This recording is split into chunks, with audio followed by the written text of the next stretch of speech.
Assalamualaikum warahmatullahi wabarakatuh. Salam sejahtera bagi kita semua. Om Swastiastu. Bertemu lagi dengan saya Deviansyah dari Universitas Dian Nusantara. Pada kesempatan kali ini, saya akan mencoba membahas tentang prinsip dasar dalam suatu kontrak bisnis. Baiklah, teman-teman, sebelum lama lagi, mari kita langsung saja menuju ke pembahasan.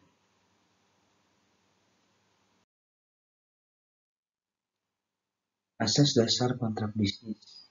Asas dasar dalam kontrak bisnis terdiri dari 5 asas atau 5 pedoman, yakni yang pertama asas kebebasan atau freedom of contract. Yang kedua asas konsensualisme atau konsensualisme. Yang ketiga asas kepastian hukum atau pacta sunt servanda. Yang keempat asas beretikat baik atau good faith. Yang kelima asas kepribadian atau personality.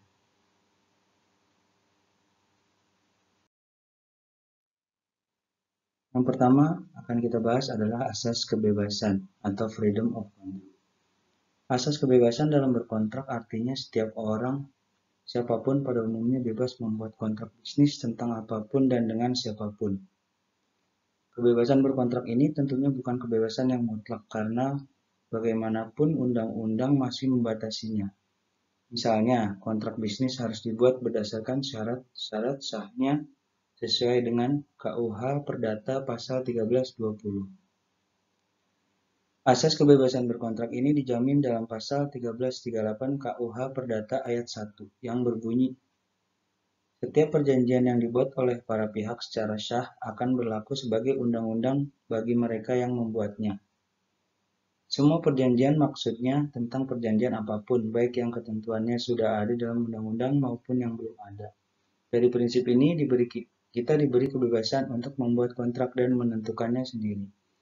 Misalnya, di mana serah terima barang akan dilakukan dan siapa yang harus mengantar, dan siapa yang menanggung biaya pengantarannya. Ketentuan ini bisa kita sendiri yang menentukan atau bisa juga lawan kontrak bisnis kita, selama kedua belah pihak menyepakati perjanjian tersebut.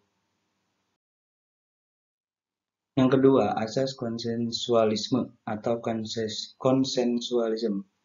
Salah satu syarat sahnya suatu kontrak yaitu harus ada kesepakatan atau konsensus di antara para pihak. Asas konsensualisme ini berarti sebuah kontrak sudah lahir pada detik lahirnya kita sepakat. Kata sepakat. Jadi, begitu kedua belah pihak sudah menyatakan kesepakatannya, maka pada saat itulah mereka sudah menjalin kesepakatan hukum berdasarkan kontrak dan karena sudah mengikat begitu kata sepakat dinyatakan, maka sebenarnya tidak perlu ada lagi formalitas tertentu. Misalnya harus dibuat tertulis. Jadi, perjanjian kontrak bisa juga hanya diucapkan secara lisan, tapi untuk perjanjian tertentu masih ada pengecualiannya. Misalnya kalau undang-undang mensyaratkan harus dibuatkan secara tegas, format tertentu atau tertulis pada jual beli tanah. Penjual dan pembeli dapat menyepakati beberapa luas tanah dan harga kapan saja. Namun secara hukum, kesepakatan itu baru mengikat transaksi mereka ketika dilakukan penandatanganan akta jual beli di hadapan pejabat pembuat akta tanah atau PPAT. Yang ketiga, asas kepastian hukum atau pacta sunt servanda. Asas kepastian hukum berarti setiap kontrak bisnis yang dibuat secara sah akan dijamin perlindungannya kepada hukum. Jadi, bagi para pihak yang membuat dan menandatangani kontrak, kontrak itu berlaku seperti undang-undang dan harus dihormati oleh siapapun yang terkait dengan kontrak tersebut. Setiap orang yang tidak punya kepentingan terhadap kontrak itu dilarang untuk melakukan intervensi. Kepastian hukum ini juga diberikan kepada kontrak bisnis jika nantinya terjadi sengketa. Misalnya, salah satu pihak melakukan prestasi atau ingkar janji, maka pengadilan dengan putusan hakim dapat memaksa agar pihak yang melakukan ingkar janji itu melaksanakan kewajibannya atau melakukan pembayaran ganti rugi.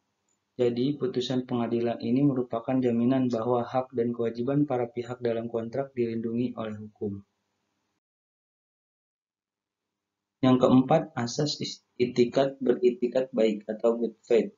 Asas beritikat baik ini berarti memotivasi para pihak dalam membuat kontrak bisnis harus jujur, terbuka, dan harus percaya. Motivasi ini tidak boleh dirusak oleh maksud-maksud lain untuk melakukan tipu daya atau menutup-nutupi keadaan yang sebenarnya. Penjual dan pembeli tidak boleh memanipulasi spesifikasi atau kuantitas barang dalam transaksi jual-beli mereka. Perbuatan itu bisa mengakibatkan perjanjiannya tidak sah dan bisa dibatalkan. Jadi intinya dalam kontrak bisnis harus dilakukan atas dasar kebaikan atau itikat baik dari semua pihak yang terlibat kontrak tersebut. Dan yang terakhir adalah asas kepribadian. Asas ini berarti asas kontrak bisnis hanya mengikat para pihak yang menandatanganinya secara personal, dan kontrak itu tidak memihak pihak lain yang tidak memberi kesepakatannya.